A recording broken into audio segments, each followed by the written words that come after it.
Bonjour Sarah, Bonjour. on est au bol de Sarah ici, c'est ça? Oui, c'est ça. On est à Sirignac-sur-Garonne. Alors à Sirignac-sur-Garonne, il y a un atelier de poterie, il faut le savoir. Un Depuis, petit atelier. depuis combien de temps? L'atelier, il est ici ouvert depuis 1 an et demi. D'accord. Ça fait 2 sessions que je donne des cours. Je donne des cours de tournage. Là, j'ai arrêté par rapport au Covid, à la Covid, mais ça va reprendre, j'espère, très vite. Ça fait combien de temps que vous êtes dans la poterie? C'est une Euh, passion d'abord au départ, je suppose. Dans la poterie, oui, ça fait vraiment 6 ans que je m'y suis mise, que je m'y suis vraiment lancée à fond. J'ai toujours aimé la terre. La terre, ça faisait partie de moi. C'était créer, tout ça, j'ai beaucoup aimé. Et suite à la naissance de mes enfants, j'ai voulu, comme beaucoup de femmes, je pense, donner un peu de sens à mon travail. Et je me suis lancée dans la poterie.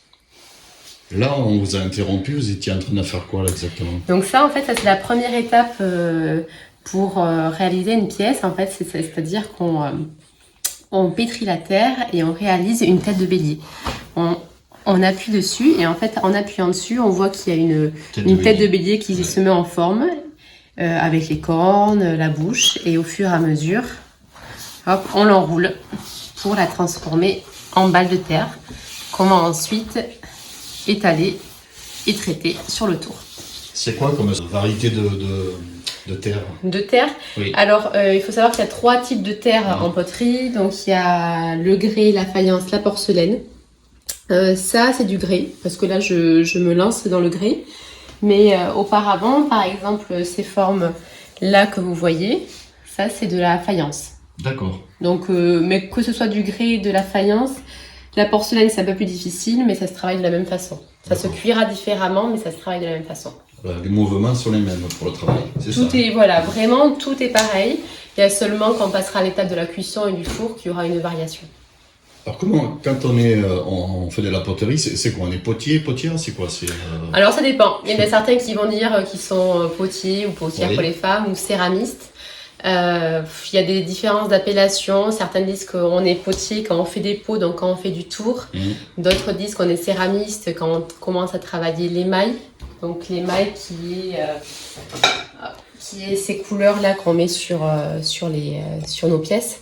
Mais aujourd'hui, il n'y a pas d'appellation qui est vraiment bien établie. Quand on rentre le matin dans l'atelier, on sait ce qu'on va créer ou pas? Ou ça vient au fil de la journée, quoi? Alors, moi, chacun travaille de sa propre façon. Moi, j'aime bien dessiner mes pièces. En gros, je passe pas mal de temps à dessiner mes pièces et à établir une trame de collection. D'accord. Ensuite, une semaine type de potier, sur en gros 1/3 du temps, on va tourner. Donc, on va pétrir la terre et on va réaliser nos pièces autour. L'autre tiers, on va tournasser la pièce, c'est-à-dire qu'on va, une fois qu'elle commence à être à consistance, cuire sec. Donc, c'est-à-dire, ici, voilà, vous avez des assiettes que j'ai tournées hier. Et là, par exemple, elles sont encore un peu humides, mais quand on peut les rayer et les prendre sans se déformer, là, on pourra peaufiner en fait le style de la pièce. Donc, deuxième étape, on va peaufiner donc la pièce qu'on a tournée. Et ensuite, troisième étape, après la cuisson, on va émailler la pièce. Donc, une semaine se découpe entre ces 3 étapes. D'accord. Donc, ça veut dire que pour faire une assiette, c'est assez long. Ah, pour faire une assiette, c'est très long. Et là, même avec le temps qu'il fait là, cet hiver, Ça demande, vous voyez, là je l'ai tourné hier. Je la tournasserai, je pense, demain ou après-demain. Il y aura une première cuisson. Une cuisson, ça dure 36 heures. Donc après cette première cuisson, je sortirai la pièce du four. Je pourrai l'émailler. Et ensuite, il faudra qu'elle recuise dans le four pendant 36 heures encore. Donc il faut compter 15 jours à peu près pour faire une pièce.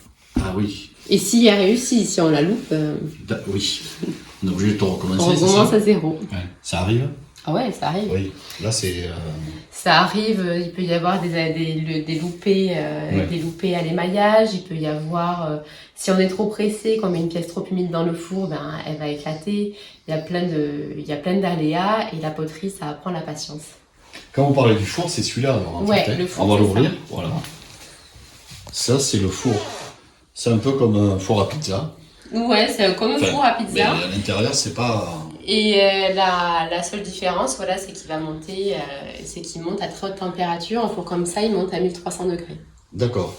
C'est-à-dire que là, vous pouvez faire cuire combien de pièces à peu près là dans le four? Alors pour un biscuit, c'est-à-dire pour la première cuisson, là c'est assez, on peut en cuire beaucoup parce on peut empiler les pièces, d'accord, c'est pas grave.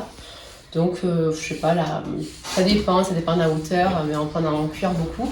Par contre, dès qu'on pose l'émail, là c'est beaucoup plus méticuleux, il faut pas que les pièces se touchent. Donc ça réduit de moitié le nombre de pièces qu'on peut placer dans le four. Je sais que vous faites des formations, c'est ça? Ça se passe comment pour une formation? Alors, ça dure combien de temps? Alors en gros, moi je donne des cours, donc des cours en présentiel. Donc ça en fait c'est fait sous module de 4 cours. J'aime bien en fait bien sectionner. Pendant 4 cours, on travaille une forme, le bol, l'assiette, le cylindre. 2 cours on tourne, un cours on tournasse, un cours on émaille, le même rapportant que dans l'atelier. Et après il y a aussi des cours en ligne.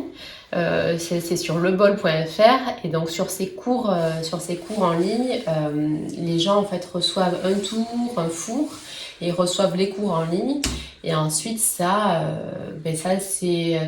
dépend de l'avancement de chaque personne. Là on avait établi des programmes sur 6 mois. Mais en général on prolonge parce qu'il faut plus de temps que ça pour arriver à faire toutes les formes en poterie. Alors, ce que vous créez, vous le vendez? Ce que je crée, je le vends.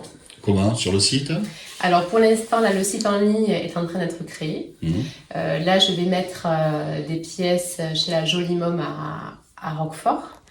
J'avais un autre endroit, pas sur Agen, où je plaçais mes pièces.